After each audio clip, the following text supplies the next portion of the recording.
Ferrari was nowhere to be seen during the Belgian Grand Prix. In qualifying, Carlos Sainz was already 6.5 tenths slower than Verstappen. Leclerc did even worse and was almost a full second slower than the Dutchman. After qualifying, Charles was immensely impressed by the pace of the reigning world champion. He said to Viaplay, "I didn't expect the gap to be this big. We have to talk about it internally, but I'm not sure if we have a chance tomorrow. Max's pace is extraordinary. They are extremely fast, and we can't explain why. It would be strange if we would be just as fast as Red Bull in the race."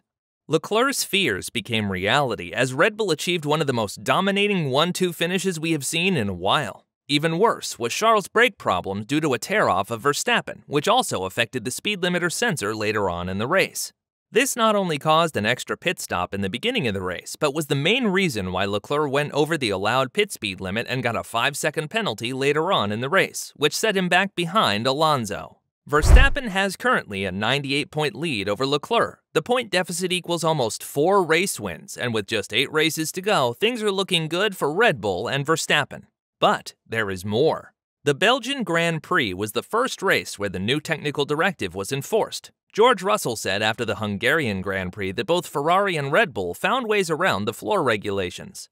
In an interview with Sky Sports F1, he said, "Other teams like Red Bull and Ferrari have pushed the rules and limits. We respect the rules, so this new regulation change can work in our favor. It will definitely not help them, but you never have any guarantees. Every car is different." However, the gap between Red Bull and the other top teams has extended greatly. After the race, Helmut Marko said with a big smile to Racing News 365, "Everything was perfect. The car, the tires, it was an easy race for us. We keep on developing our cars. We might have to make some changes to the 2023 car after Toto's regulation changes. Mercedes, their regulation changes for this weekend seem to work very well. I want to thank Toto for that. It seems that Mercedes felt further back even more."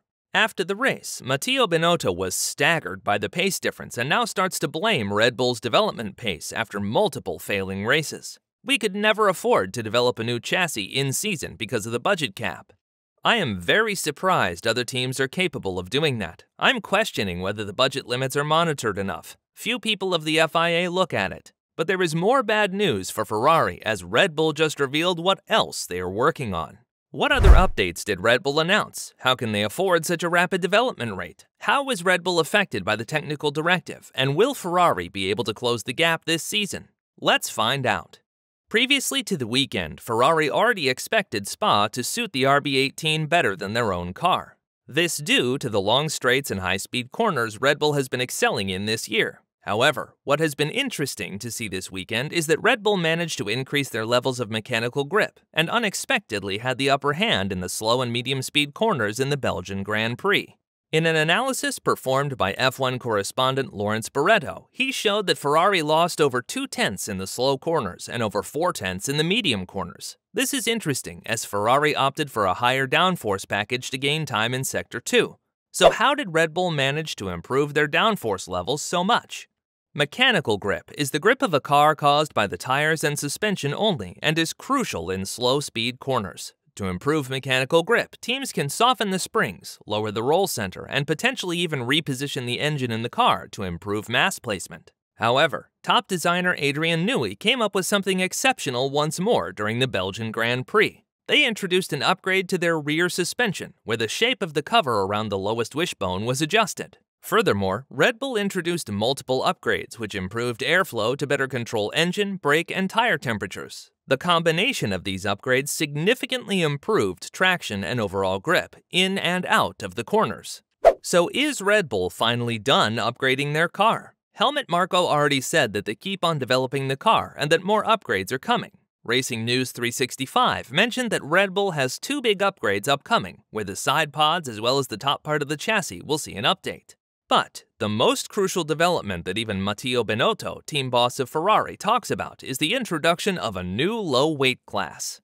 Despite the results of the Austrian team, they have had weight issues the whole season. Currently, the Red Bull cars are 5 kilos away from the minimum weight of 798 kilograms, but the introduction of a new chassis should bring the weight down while keeping the structure and shape of the chassis the same. How does Red Bull achieve this? By placing the fibers in a different orientation, the same stiffness and strength values as the previous version could be obtained, but with a reduced thickness in many places of the chassis. As a result, the new chassis is significantly lighter.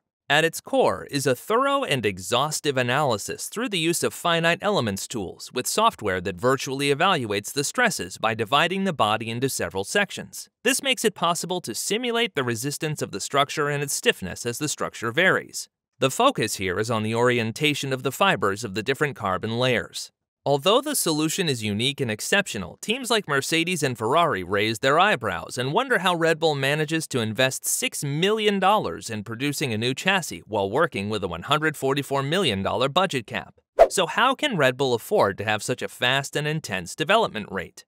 Matteo Binotto has the answer. To gpblog.com, he complained about the budget cap monitoring. The FIA only has a couple people monitoring the finances of the teams, while they have a way larger team for all the technical issues. That has to improve in the future. It would be very bad if the championship is decided by the financial rules. Ferrari's team boss thinks there is more at play and that Red Bull found ways to work their way around the budget cap. However, sources told Auto, Motor und Sport that the 3.1% increase in budget cap to cover for inflation is huge to develop and build the new Red Bull chassis.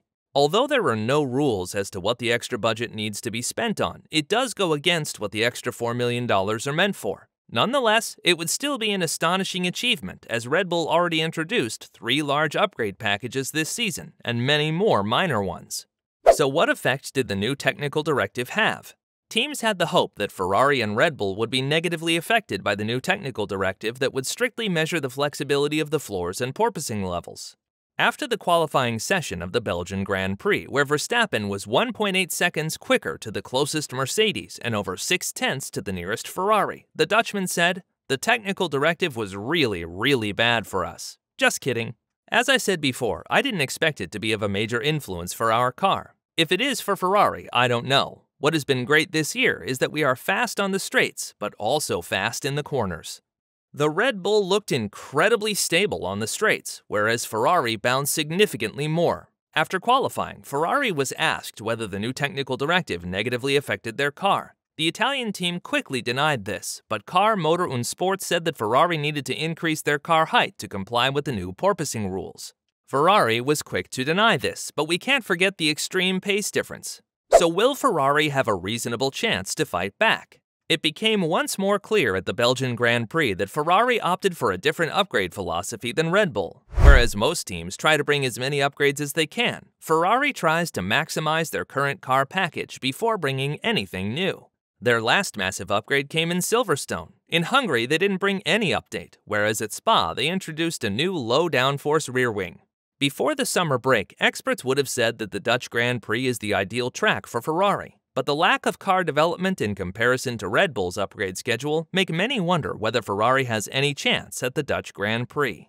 If Ferrari is outpaced at the Dutch Grand Prix, then we have to conclude that Ferrari has to step up their development rate if they ever want to be a force to be reckoned with, especially now that Red Bull announced new upgrades over the next couple races.